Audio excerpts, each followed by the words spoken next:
Une chose intrigue les observateurs étrangers. Vous quittez très rarement votre pays, la Guinée. Autant que je sois informé, vous avez fait une seule visite à l'extérieur depuis 1967. Est-ce que vous êtes d'accord d'abord sur ce point? Je me demande pourquoi se préoccupe-t-on de cela.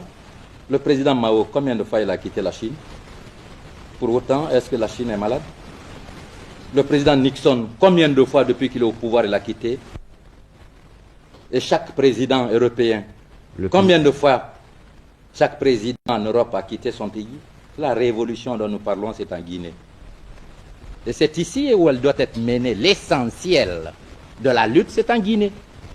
Et même les adversités extérieures, que toutes les puissances impérialistes se braquent contre la Guinée, si le peuple guinéen reste organisé, conscient de ses responsabilités, résolu à défendre ses acquis, aucune puissance impérialiste n'aura raison de la Guinée. Voilà la vérité historique. On doit s'étonner que je ne sois pas en Guinée, que je sois plutôt comme certains présidents tout le temps à Paris, à Londres, en train de me reposer ou en train de danser. Nous avons du travail et nous ne perdrons pas une minute qui est utile au développement de l'action révolutionnaire.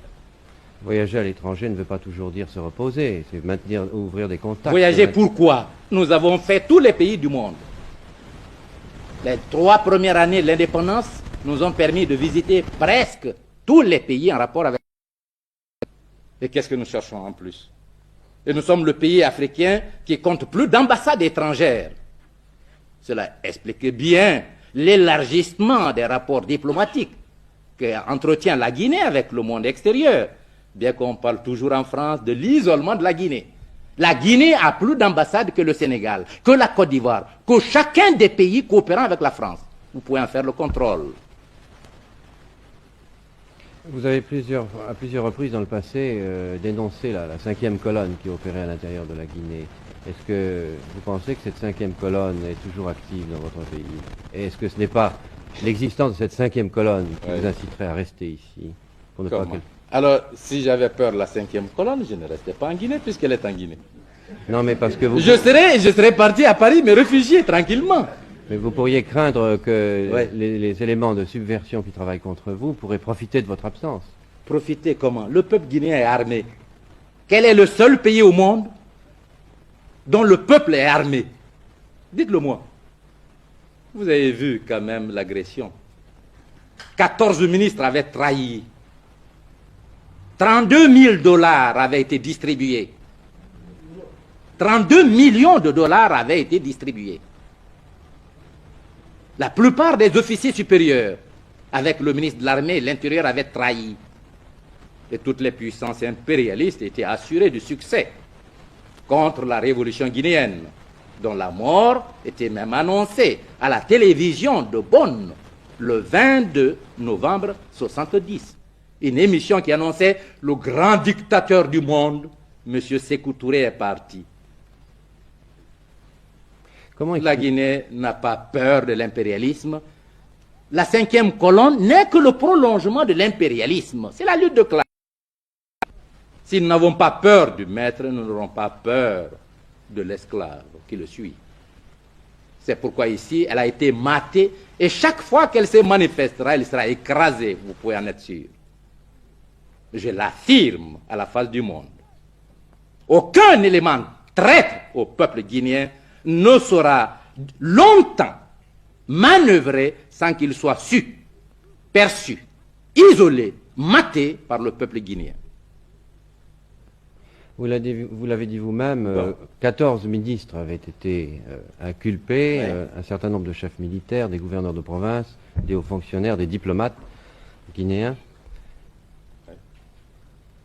Et alors? Comment expliquez-vous qu'autant de gens touchant de très près le pouvoir, certains étaient des compagnons de combat de toujours, aient pu trahir? Et en 1939, comment expliquez-vous qu'il y a eu tant de ministres, tant de hauts fonctionnaires, tant de hauts officiers supérieurs qui aient trahi la France pour livrer la France à l'Allemagne? Pourquoi? C'est la lutte de classe. Les hommes n'ont pas les mêmes conceptions de la vie et leurs rapports avec le peuple ne sont pas identiques. Ce sont ceux qui se confondent avec le peuple dans ses aspirations, qui veulent défendre leur dignité dans la dignité du peuple, qui savent qu'ils naissent et meurent, que seul le peuple demeure en tant que référentiel suprême de toutes les valeurs, qui peuvent rester fidèles à leur peuple. À côté d'eux, au sein de toutes les sociétés, il y a des traîtres, c'est-à-dire des catégories sociales ou des individus qui font le choix contraire. Leur personne au-dessus de l'honneur, de la dignité et de l'intérêt populaire. Nous ne sommes pas étonnés qu'il y ait eu des traîtres en Guinée. Il y en a dans tous les pays du monde. Mais la valeur de la Guinée est d'avoir su déceler les traîtres et de les isoler pour le progrès de sa révolution, alors que dans maints pays africains, il y a ces traîtres qui sont même au pouvoir pour paralyser le développement historique des nations africaines en acceptant des formes néocoloniales d'existence.